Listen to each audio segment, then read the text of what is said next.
안녕하세요. 오늘도 사연살롱을 찾아주셔서 감사합니다.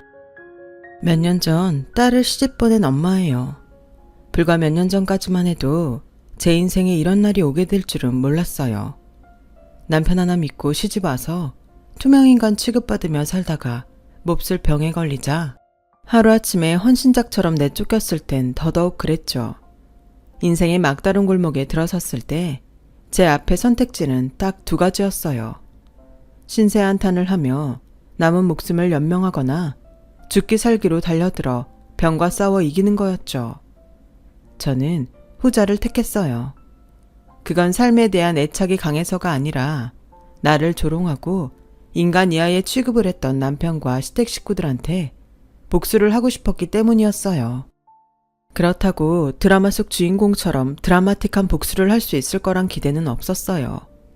다들 알다시피 우리네 인생이 그렇게 원하는 대로 이루어지지는 않잖아요. 제가 원했던 건 보란듯이 잘 살아서 그까짓 것들은 내 인생에 아무런 영향도 미치지 못하는 하찮은 것들이란 걸 똑똑히 보여주는 거였죠. 일종의 우아한 복수요. 남편과 저는 병원에서 만났어요. 직장 동료긴 해도 남편은 의사였고 저는 간호사라서 동료라고 하기엔 거리감이 있는 사이였죠. 우리 부부가 처음부터 서로에게 호감을 느꼈던 건 아니었어요. 남편은 규모 있는 개인 병원을 소유한 의사 집안 장남으로 학벌과 재력은 물론 부모의 후광까지 더해서 병원에서 촉망받는 인재였고, 저는 하루 벌어 하루 사는 부모님 밑에서 죽어라 발버둥 친 덕에 간신히 간호대를 나와 간호사가 된 흙수저였거든요. 대학을 졸업하고도 근 5년 동안 학자금 대출을 갚느라 10,000원짜리 한 장 편하게 써본 적이 없었어요. 그러니 연애는 당초 내 인생에 없는 단어인 줄 알고 살아야 했어요. 물론 제가 연애를 하지 않은 걸 오로지 돈 때문이라고 할 수는 없어요. 따지고 보면 제 마음이 내키지 않았던 게 큰 이유였으니까요. 가난한 가정이 되기 그렇듯 부모님은 늘 돈 때문에 싸우셨어요. 두 분 모두 배움이 짧아서 번듯한 일자리를 얻을 수 없었던 탓에 생활고를 피할 수 없었거든요. 일용직을 전전하던 아빠는 일하는 날보다 집에서 술을 마시는 날이 더 많았고, 엄마는 건물 청소에 식당 설거지까지 하며 몸이 부서져라 일을 했지만 돌아오는 건 남편의 괴롭힘 뿐이었어요. 이 늦은 시간까지 어디서 뭐 했어? 너 남자 생겼냐? 나 몰래 밖에서 딴 사람 만나고 다니는 거지? 말해봐. 이 인간이 미쳤나? 내가 무슨 남자를 만나고 다닌다고 그래?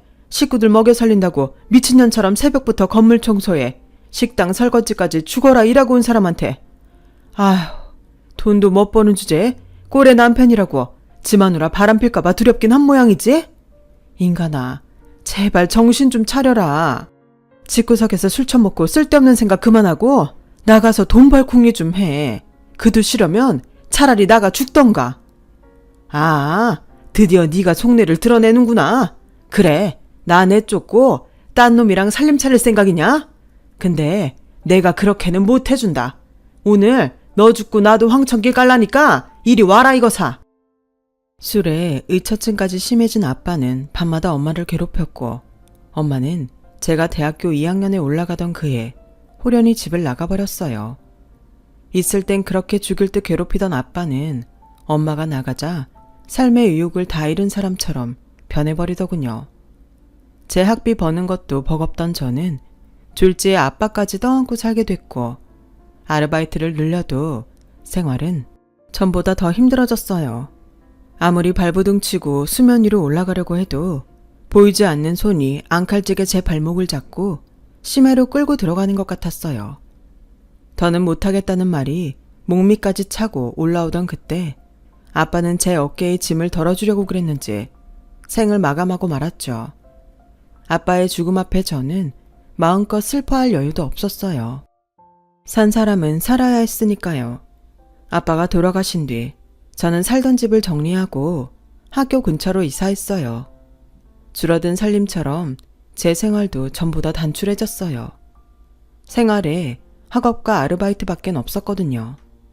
졸업 후 대학병원에 취직한 저는 학자금을 갚기 위해 악착같이 버티며 병원 생활을 했어요. 그러다 그곳에서 레지던트 생활을 하고 있던 남편을 만나게 되었죠.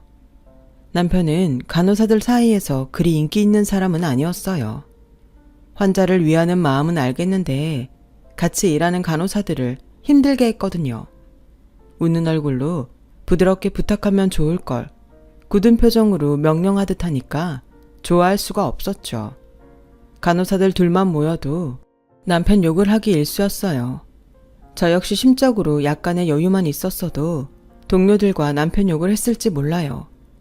하지만 그때 저는 너무도 여유가 없던 시절이라 남의 일에 신경 쓸 시간이 없었어요. 그러던 어느 날이었죠. 오전에 과장님 회진이 끝나고 여유가 생겨서 차트 정리를 하고 있는데 언제 왔는지 남편이 말을 걸었어요. 정 간호사는 쉬는 날 뭐해요? 혹시 뮤지컬 좋아해요? 저도 그렇고 남편도 그렇고 평소 동료들과 사적인 대화를 하는 사람이 아니라서 남편의 질문에 당황했어요.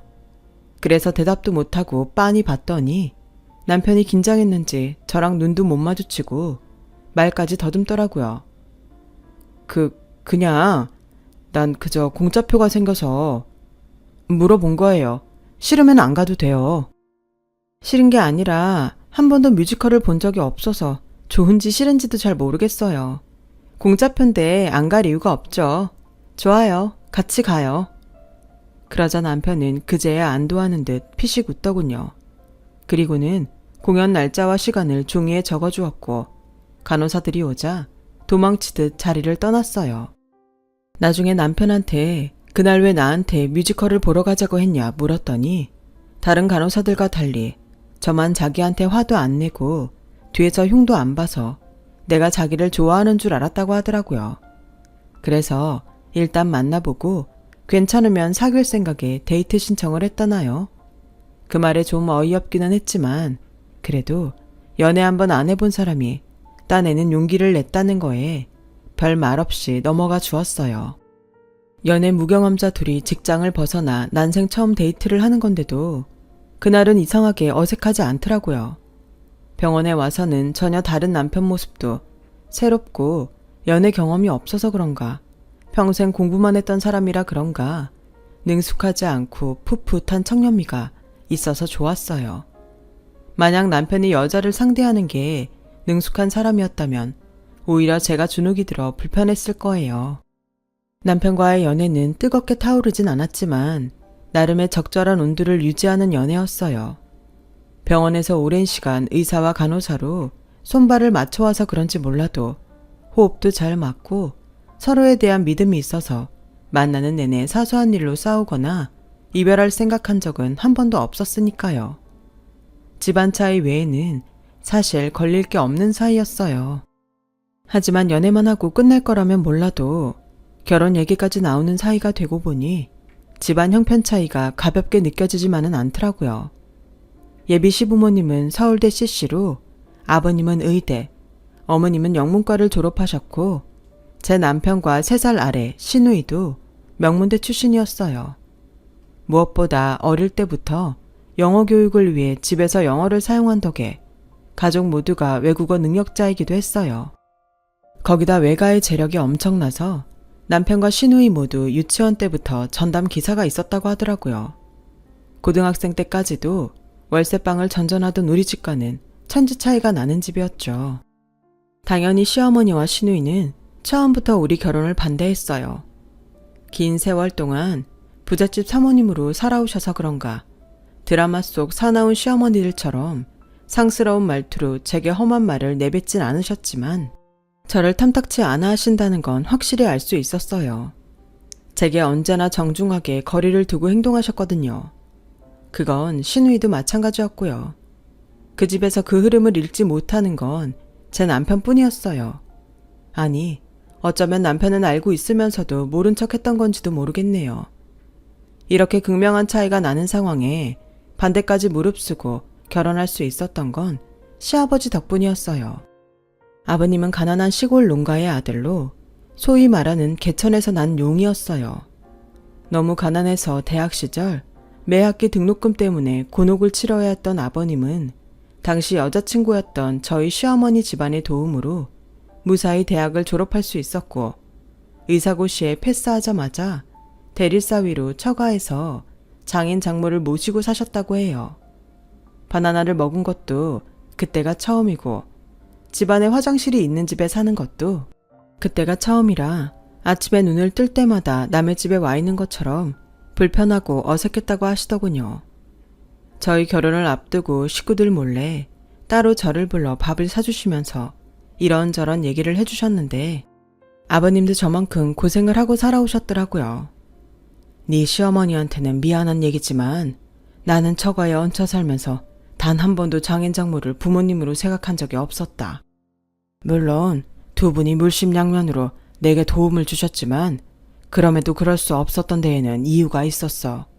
상견례 때 내 부모님과 형제들을 멸시하던 눈빛을 잊을 수가 없었거든.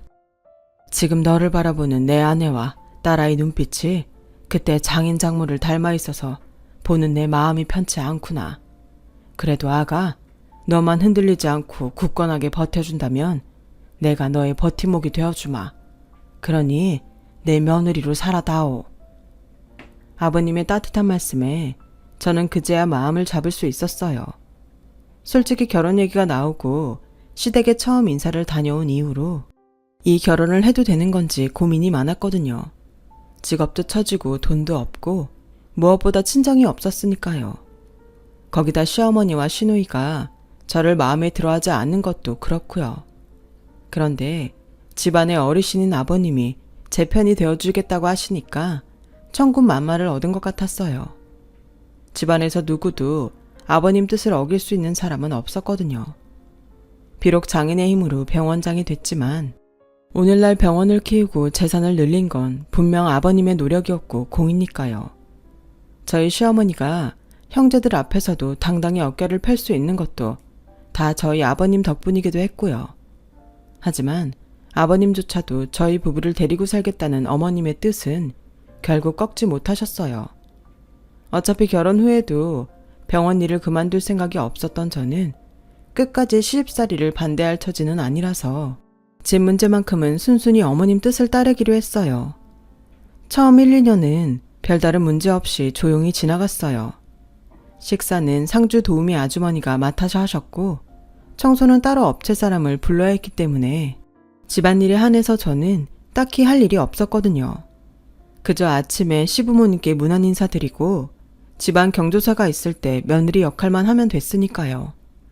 그러다 제가 임신을 하면서 병원 일을 그만두고 집에 있는 시간이 길어지자 조금씩 제가 몰랐던 문제들이 눈에 보이기 시작하더라고요. 그동안 바빠서 미처 신경을 못 썼는데 집에서 일하는 도우미 아주머니가 저와 시댁 식구들을 차별하고 있더라고요. 병원 일을 하면서 그 힘들다는 태움도 견뎌낸 저였지만 내 집에서 일하는 사람한테까지 업신여김을 당하고 보니 그 충격은 생각보다 컸어요. 사소하게는 차와 커피도 저만 다른 브랜드로 내주더라고요. 이 댁 사모님과 아가씨는 전부터 이 브랜드 제품만 고집해서 드세요. 혹시 작은 사모님도 원하는 브랜드가 있으면 말해주든가요.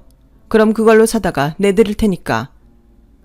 눈까지 내리깔고 그러길래 그냥 어머님 드시는 것과 같은 걸로 달라고 말하고 돌아서는데 제 뒤통수에 대고 들으라는 듯 비아냥거리는 거예요. 참, 맛은 알고 달라는 건지 원. 아주머니, 지금 뭐라 그러셨어요? 방금 그 말 저 들으라고 하신 거예요? 그랬더니 자기는 아무 말 안 했는데 왜 사람을 이상하게 몰아세우냐면서 오히려 큰 소리 치지 뭐예요.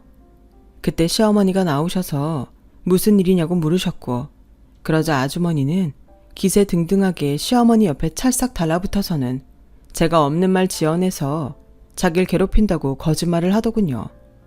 당연히 저는 아니라고 항변했고요. 그랬더니 어머님은 아주머니를 향해 단호하게 말씀하셨어요. 아줌마, 그동안 수고 많았어요. 이번 달 페이랑 퇴직금은 바로 입금해 드릴 테니 짐 싸서 나가주세요. 아니 사모님, 갑자기 그만두라니요. 전 그냥 사모님도 이 댁 며느리 마음에 안 들어 하시는 것 같길래 사모님 입장 헤아려서 대신 교육 좀 시킨 건데 그만 몰라주시고 이러시면 서운하죠.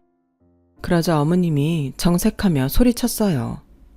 이봐요 아줌마. 어디서 건방지게 당신이 내 며느리 교육을 시킵니까? 주제넘게 굴지 마세요. 짐 싸서 당장 나가요. 어머님만 믿고 까불던 아주머니는 20년 넘게 일한 집에서 순식간에 잘려나갔어요. 그날 아주머니가 짐을 싸서 나가자 어머님이 저를 부르셨어요. 내 집에서 부리는 사람한테까지 그런 대접을 받는 건 다 네 잘못이야. 남의 집이라는 사람들은 자기가 모실 사람과 무시할 사람을 귀신같이 알아보는 법이거든. 20년 넘게 내 집 일하던 사람을 네가 내쫓았으니 오늘부터 사람 구할 때까지는 집안일은 네가 맡아서 해라. 그리고 다시는 이런 일 없도록 해. 얼핏 보면 그래도 팔은 안으로 굽는다고 남이 아닌 며느리 편을 들어주었나 보다 하겠지만 실상은 그게 아니었어요. 이게 다 밖으로 새어나가는 말을 막으려는 있는 집 사람들의 전형적인 패턴일 뿐이었으니까요. 사건을 되짚어보면 어머님은 당신이 저를 탐탁치 않아 한다는 말엔 별다른 반응을 보이지 않았지만 당신의 영역인 며느리 훈육을 자기가 부리는 사람이 대신 하려 들자 불같이 화를 냈잖아요. 결국 대외적으로 며느리를 구박한다는 얘기가 새지 않게 입단속을 한 동시에 자신의 권위까지 세운 셈이었어요. 더불어 자신은 20년 넘게 부리던 사람도 단칼에 자를 수 있는 힘이 있단 걸 과시하면서요. 이 집에서 살아보니 있는 사람들은 주로 이런 방식으로 상황 정리를 하고 살더라고요. 그날 일로 인해 한동안 저는 그 큰 집 살림을 도맡아 하는 벌까지 받아야 했으니 얻은 것보다 잃은 게 더 많은 최악의 결과였던 거죠. 제가 가사노동에서 해방된 건 그 후 3개월이 지난 후였어요. 영국에서 유학생활을 하던 시누이가 결혼을 하겠다며 신랑감과 함께 귀국한다는 연락이 오고 난 뒤였죠. 영국인 사위 앞에 제가 만든 음식을 내놓을 순 없다시며 부랴부랴 업체에 닥달해 도우미 아주머니를 구했어요. 거기다 집안 가구도 바꾸셨고요. 저를 며느리로 들이실 때랑은 사뭇 다른 모습이었어요. 그런 시어머니 행동에 서운하지 않았다면 거짓말일 거예요. 그래도 어쩌겠어요. 어머님께 저는 모자란 사람인걸요. 영국 사위에 등장해 어머님은 당신 전공인 영어 실력을 유감없이 발휘하며 능숙하게 대화를 이끌어 나가셨어요. 일상 대화뿐만 아니라 영문학과 예술, 정치 분야까지 넘나들며 유려한 영어 솜씨를 뽐내셨죠. 그 대화에 끼지 못한 건 오로지 저뿐이었어요. 그저 눈치껏 단어 몇 개로 추론해 상황을 모면하는 정도였거든요. 처음엔 옆에서 통역을 해주던 남편도 시간이 지나자 귀찮은지 저를 빼고 대화를 나누더라고요. 그땐 몰랐어요. 이 집에서 영어 때문에 내가 어떤 꼴을 당하게 될지 말이에요. 그해 겨울 시누이는 한국에서 결혼식을 올렸고 이듬해 봄 저는 딸을 출산했어요. 제 딸도 신기하게 아버님을 많이 닮았더라고요. 아버님은 당신을 쏙 빼닮은 손녀딸을 무척이나 아끼셨거든요. 아버님은 출산 선물로 가족들 몰래 판교에 새로 분양받은 아파트를 제 명의로 해주셨어요.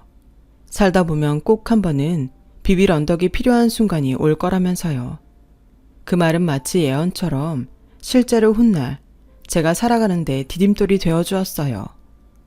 딸아이를 낳은 뒤로 1년 넘게 육아에 전념하던 저는 슬슬 복직 걱정이 되기 시작했어요. 더 쉬었다가는 영영 복직을 못하고 가정주부로 남게 될 것 같았거든요. 그래서 서둘러 몸을 만들고 딸아이 젖을 뗄 준비를 했는데 어머님이 그걸 아시고는 펄쩍 뛰시지 뭐예요. 여자한테 자식 육아보다 중요한 게 뭐가 있다고 어른들 허락도 없이 멋대로 젖까지 떼겠다는 거니? 네 몸이야 네가 알아서 하는 거지만 내 손녀와 관계된 일은 앞으로 나한테 허락받고 행동하도록 해라. 그깟 간호사 일이야? 그리 중요한 것도 아닌데 뭘 그렇게 극성이야? 너 아니어도 할 사람 많잖아. 그러니 이참에 일 그만두고 육아에 올인할 생각이나 해. 괜히 집안 시끄럽게 하지 말고. 어머님, 그러지 마시고 저 병원에 돌아갈 수 있게 허락해 주세요. 어려운 형편에 힘들게 한 공부예요. 이렇게 끝내고 싶지는 않아요, 어머님. 저한테는 육아도 중요하지만 일도 그 못지않게 중요하거든요. 예, 누가 들으면 네가 나라라도 구하는 일 하는 줄 알겠다. 기껏 의사들 뒤치다거리나 하는 게 뭐 좋다고 이 난리니? 되도 않는 고집 그만 부리고 앞으로 자식 교육은 어떻게 할 건지 그 걱정이나 해. 어머님의 말 속에 그동안 제 직업을 어떻게 바라보셨는지가 그대로 들어있더라고요. 의사 뒤치다거리라니요. 간호사도 엄연한 의료인인데 어떻게 그런 식으로 폄하하실 수가 있는지 생각할수록 화가 났어요. 그래서 남편을 구슬러 복직할 기회를 엿보고 있었는데 하필 그때 아버님이 병원에서 뇌졸중으로 쓰러지시고 만 거예요.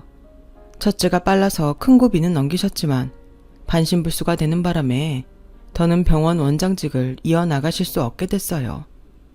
병원 일각에서는 제 남편을 병원장에 올리는 걸 반대했지만 병원 지분의 상당량을 보유한 어머님 독단으로 남편을 원장직에 올리셨어요. 그렇게 남편은 대학병원을 나와 아버님 병원을 물려받게 되었어요. 그리고 저는 집에서 육아와 더불어 아버님 병수발까지 맡게 되었고요. 아버님은 몸이 쇠약해지고 나니 심적으로도 무너지시는지 저만 보시면 그렇게 눈물을 흘리셨어요. 60평생 그 많은 의료서적을 보시고 현장에서 의료 지식을 쌓으셨지만 당장 당신 손가락 하나 마음대로 움직이지 못하게 되자 그 괴리감에 고통스러워 하시더라고요. 날이 갈수록 무너져 내리는 아버님을 보는 저도 힘들긴 마찬가지였어요. 아버님과 제가 힘겨운 투병 생활을 하는 동안 어머님은 병원 일에 발벗고 나서기 시작하셨어요. 남편의 노력에도 불구하고 병원 실적은 점점 떨어지기 시작했고 거기에 몇 번의 의료사고까지 겹치면서 위기를 맞게 되었어요. 고비 때마다 어머님은 자산을 매각해 병원에 적자를 메우셨고 남편은 그렇게 한 고비씩 넘길 수 있었어요. 그러다 제 딸이 유치원에 들어가던 해 아버님은 세상을 떠나시고 말았어요. 그리고 본격적인 시련이 찾아왔죠. 그동안 아버님 때문에 눈에 가시인 저를 참아 넘기셨던 시어머님과 시누이인 대놓고 싫은 티를 내기 시작했어요. 결혼 후 1년 반도 안 돼 이혼당하고 한국으로 쫓기듯 돌아온 시누이는 자기 인생이 불행해진 걸 마치 제 탓으로 돌리려는 양 제게 화풀이를 하는 낙으로 살았어요.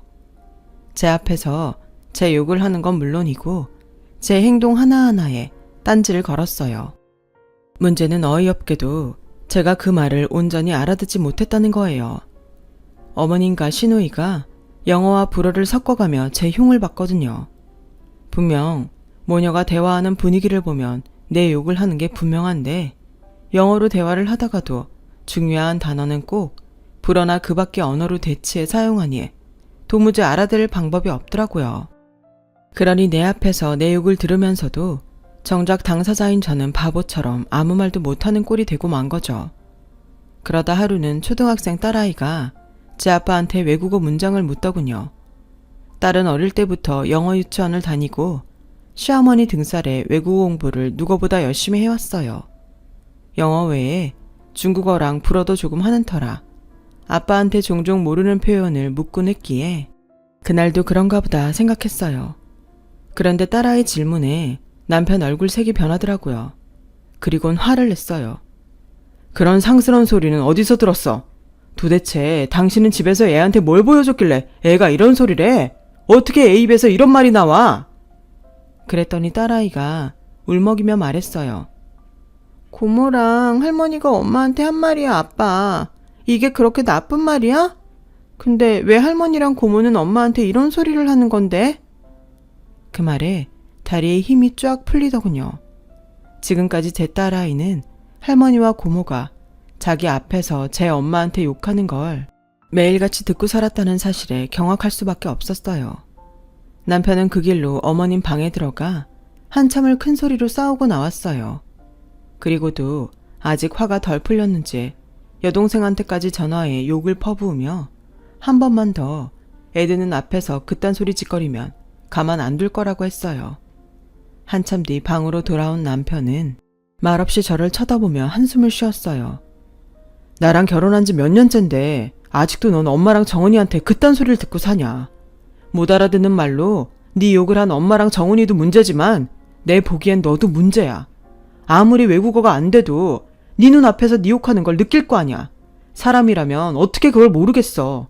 그럼 참지 말고 들이박았어야지.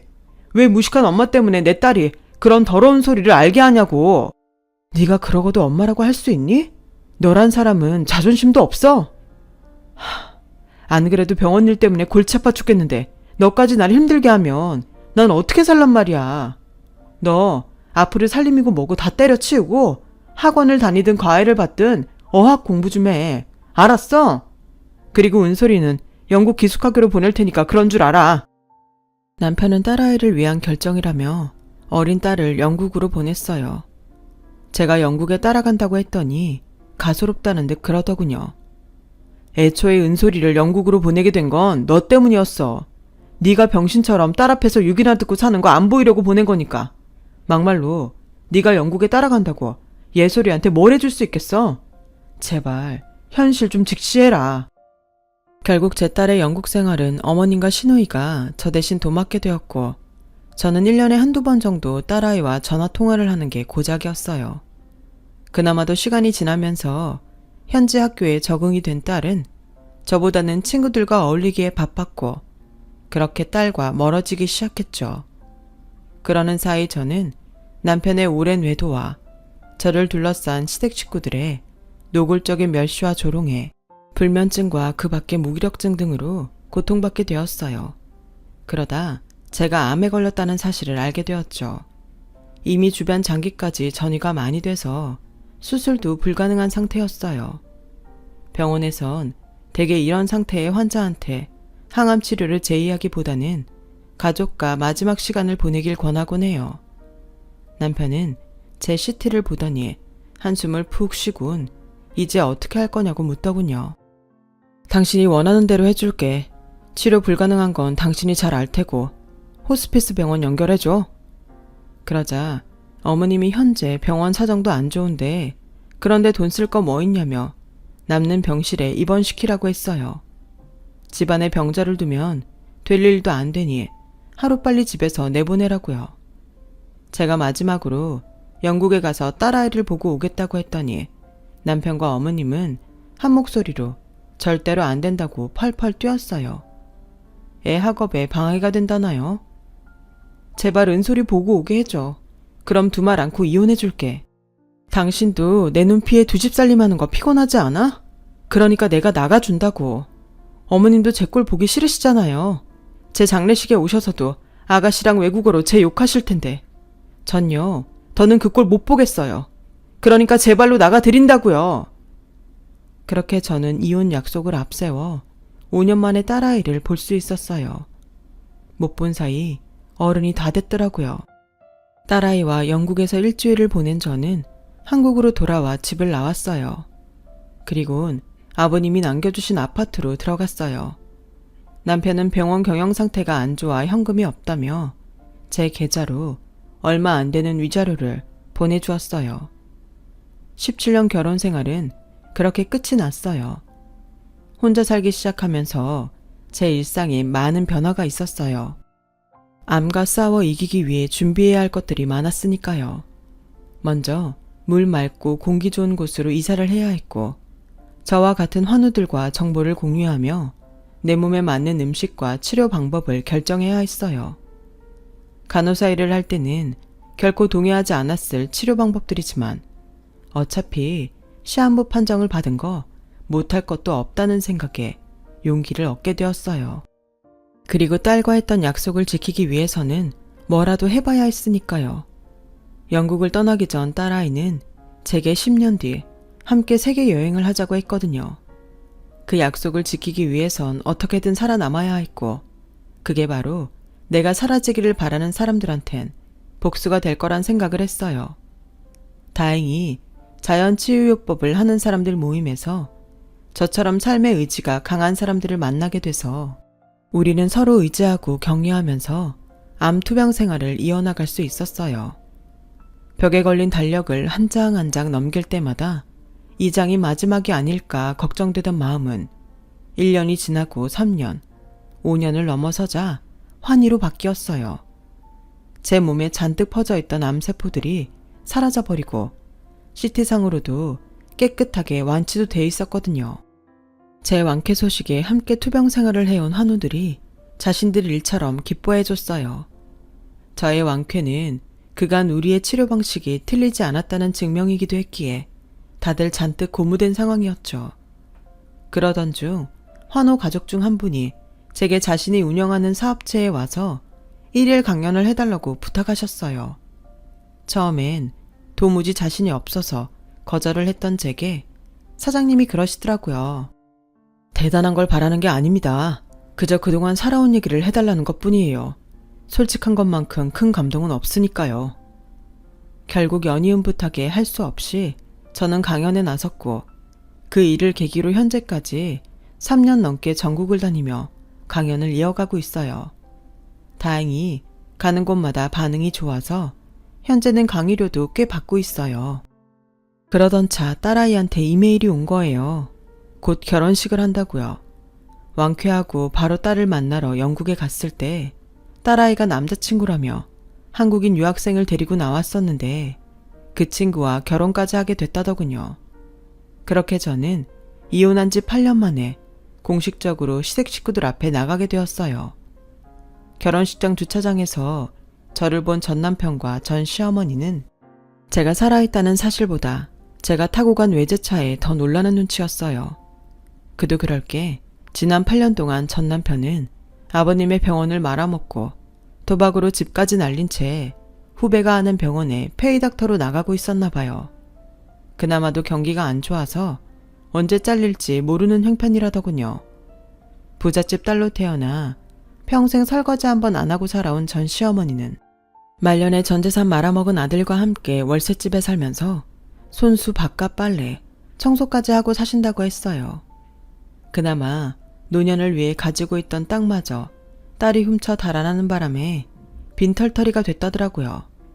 그러니 한창 돈이 궁하니 모자한테 돈 냄새 풍기는 제가 얼마나 반가운 손님이겠어요. 혼주석에 저와 함께 나란히 앉은 전 남편은 딸아이 결혼식 내내 제게 말을 걸었어요. 어디 살고 있느냐, 재혼은 했느냐, 뭘 해서 돈을 벌었느냐 등등 온통 저의 재정 능력을 가늠할 만한 질문을 해대기 시작했죠. 자기야, 오랜만에 만나서 이런 말 하긴 좀 그렇지만 예정을 생각해서 나 돈 좀 빌려주라. 나 이달까지 5천 못 만들면 앞으로 의사생활도 못하게 될지 몰라. 그놈들이 신체 포기각서까지 받아가서 빼도 박도 못한다고. 돈은 내가 3달 안에 갚아줄게. 그러니까 제발 나 좀 살려주라. 또다시 도박에 손을 댄 남편은 인생 막장까지 다다른 것 같았어요. 돈 5천만 원을 빌려달라고 결혼식 끝나고 패백 마칠 때까지 제기에 대고 징징거리더군요. 사람이 변하는 건 한순간이라고 어쩌다 이렇게 변했는지 한심했어요. 저는 딸과 사이를 공항으로 보내고 남편한테 한마디 했어요. 자기는 내가 살아있다는 것보다 내가 가진 재산이 더 반가운가 보네.